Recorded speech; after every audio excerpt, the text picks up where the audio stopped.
ভয়াবহ রূপ ধারণ করেছে কুড়িগ্রামের দুটি থানার সীমান্ত এলাকা দিয়ে মাদক সেবন ও পাচার।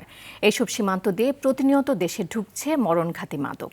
অভিনব কায়দা, অরক্ষিত সীমান্ত আর নদী পথ থাকায় পুলিশের নিয়মিত অভিযানও ঠেকানো যাচ্ছে না এই মাদক।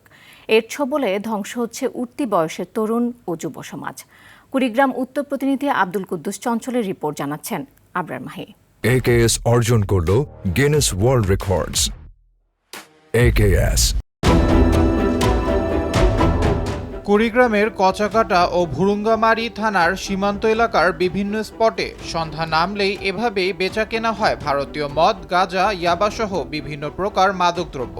এসব মাদকে আসক্ত হচ্ছে স্থানীয় স্কুল কলেজ পড়ুয়া উঠতি বয়সের তরুণ ও যুব সমাজ। স্থানীয়দের অভিযোগ, মাদক চোরা কারবারি সিন্ডিকেটের মাধ্যমে ভারত থেকে প্রতিনিয়ত আসছে মাদকের চালান।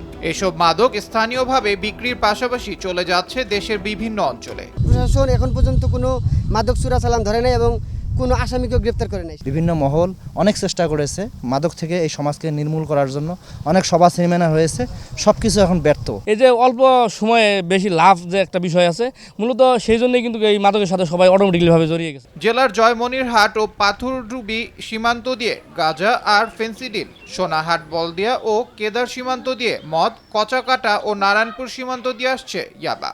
আরটিভির অনুসন্ধানে উঠে আসে এসব ভয়াবহ চিত্র। ইন্ডিয়া জিরো বর্ডারে টাকিমারি বালারহাটে ব্যবসা করতেছে আপনার ওর নাম হচ্ছে মোন্নাপ, সে বড় ক্রাম।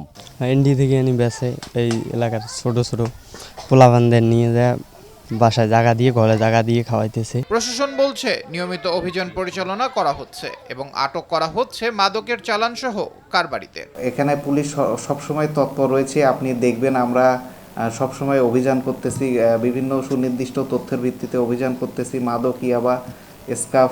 মাদক সেবন ও পাচার রোধে সরকারের কঠোর পদক্ষেপ গ্রহণের দাবি কুড়িগ্রামবাসীর। আবরার মাহি, RTV।